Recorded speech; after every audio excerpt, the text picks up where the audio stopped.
मेरे उस कमरे की असमत लूटो जिसमें मेरी बयासें जाग रही हैं, और मैं जिसमें तुलसी के रामायण से सरगोशी करके कालिदास के मेघदूत से कहता हूं, मेरा भी एक संदेशा है, मेरा नाम मुसलमानों जैसा है, मुझको कत्ल करो और मेरे घर में आग लगा दो, लेकिन मेरी नस नस में गंगा का पानी दौड़ रहा है, मेरे लहू से चुल्लू भरकर महादेव के मुंह पर फेंको और उस जोगी से यह कह दो, महादेव अब इस गंगा को वापस ले लो, ये जलील तुर्कों के बदन में गाढ़ा गरम लहू बन बन कर दौड़ रही है। महादेव अब इस गंगा को वापस ले लो, ये जलील तुर्कों के बदन में गाढ़ा गरम लहू बन बन कर दौड़ रही है।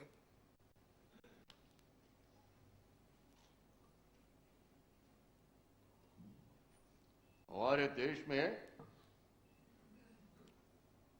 डर, नफरत और शक पैदा करने के लिए या तो अंग्रेजों की हिस्ट्री पढ़ाई जा रही है या हिंदुओं की बनाई गई हिस्ट्री। हिंदुस्तानी हिस्ट्री तो लिखी ही नहीं गई, और डर, नफरत और शक के कारण हिंदुस्तान के नक्शे से गायब हिंदुस्तान को ढूंढने की कोशिश करते हैं, और फिर यह रपट लिखवाने के लिए तैयार रहते हैं कि तिरंगी शर्ट पहने एक देश गायब हो गया है जो अपना नाम भारत, दैट इज इंडिया बताता है। फिर यह बताते हैं कि यह देश अंदर से टूट चुका है, इसे क्षेत्रों के आधार ने तोड़ा है, फिर जन हरिजन ने तोड़ा है, फिर धर्मनिरपेक्ष भारत को धर्मों ने तोड़ा है। तो जनाब, अल्पसंख्यक संप्रदाय कौन है? मुसलमान? वो तो कश्मीर में बहुसंख्यक संप्रदाय है। सिख? वो पंजाब में बहुसंख्यक संप्रदाय है। हिंदू? वो पंजाब और कश्मीर दोनों में अल्पसंख्यक संप्रदाय है। सच पूछा जाए तो हिंदुस्तान में केवल एक ही अल्पसंख्यक संप्रदाय है, हिंदुस्तानी। आप देखिए ना, बंबई श्री बाल ठाकरे की है, तमिलनाडु डीएमके या एआईएडीएमके का है, आंध्रा एनटीआर का है, पंजाब भिंद्रन वाले का है, बनारस भगवान शंकर का है, अजमेर ख्वाजा मोइनुद्दीन चिश्ती का है, यूपी एटा के डाकुओं का है और राजस्थान चंबल के डाकुओं का। पर मुझे कोई सारे जहां से अच्छा जो हिंदुस्तान है उसकी पोस्टल एड्रेस नहीं बताता। वो ये नहीं बताता कि हिंदुस्तान का दाखिल खारिज किसके नाम है। लावारिस मुल्क, तू मेरा है, मेरा। मैंने टोपी शुक्ला में एक जगह लिखा है, आपको तो मालूम ही है कि मैंने कुछ नॉवेल्स भी लिखी हैं जिनमें टोपी शुक्ला एक रही। टोपी शुक्ला में मैंने एक जगह लिखा है, अभी आपको पढ़कर सुनाता हूं।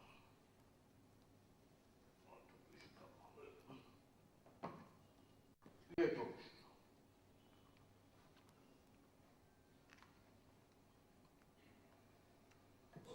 मुलाजा फरमाइए। मैंने लिखा है, नफरत, शक और डर जैसे इन्हीं तीन डोंगियों पर हम नदी पार कर रहे हैं। यही तीन शब्द बोए और काटे जा रहे हैं। यही शब्द दूध बनकर मांओं की छातियों से बच्चों के हलक में उतर रहे हैं। दिलों के बंद किवाड़ों की दराजों में से यही तीन शब्द झांक रहे हैं। आवारा रूहों की तरह यही तीन शब्द आंगनों में मंडरा रहे हैं, चमगादड़ों की तरह फड़फड़ा रहे हैं और रात के सन्नाटे में उल्लुओं की तरह बोल रहे हैं, काली बिल्ली की तरह रास्ता काट रहे हैं। मैंने एक और नॉवेल लिखी, आधा गांव, जिसको लेकर बहुत बड़ी कंट्रोवर्सी हुई। मैंने 1966 में लिखा, उसे 66 में।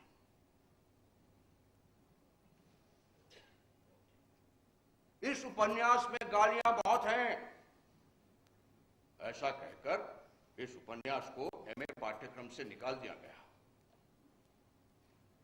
परंतु वास्तविकता गालियां और अश्लीलता नहीं है, इस उपन्यास में धर्म और राजनीति और संस्कृति का व्यापार करने वाले तत्वों का परत दर परत उद्घाटन किया गया है। उनमें इतना नैतिक साहस नहीं कि वो सत्य और वास्तविकता का सामना कर सकें, इसीलिए बहाने बनाकर पीछे से वार करते हैं। मैंने टोपी शुक्ला में एक जगह लिखा है, मुझे याद है मैंने क्या लिखा है। मैंने लिखा है, नॉवेल आधा गांव में बेशुमार गालियां थी। इस उपन्यास टोपी शुक्ला में एक भी गाली नहीं है, परंतु यह पूरा उपन्यास एक गंदी गाली है, और ये गाली में डंके की चोट बक रहा हूं। यह उपन्यास अश्लील है, जीवन की तरह। ओस की बूंद मेरी एक और नॉवेल रही, उसकी भूमिका में मैंने लिखा है,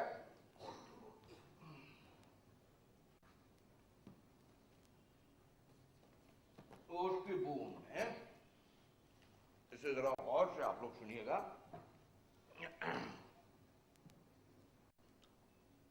बड़े बूढ़ों ने कई बार कहा कि गालियां ना लिखो। जो आधा गांव में इतनी गालियां ना होती तो तुम्हें साहित्य अकादमी पुरस्कार अवश्य मिल गया।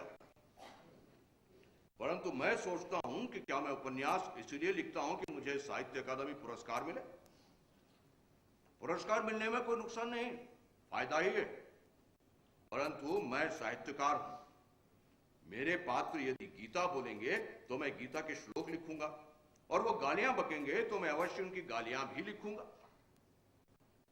मैं कोई नाजी साहित्यकार नहीं हूं कि अपने उपन्यास के पात्रों पर अपना हुक्म चलाऊं और हर पात्र को एक शब्द कोश थमाकर हुक्म दे दूं कि जो एक शब्द भी अपनी तरफ से बोले तो गोली मार दूंगा।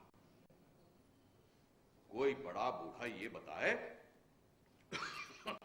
कि जहां मेरे पात्र गालियां बकते हैं वहां मैं गालियां हटाकर क्या लिखूं? Dot dot dot dot.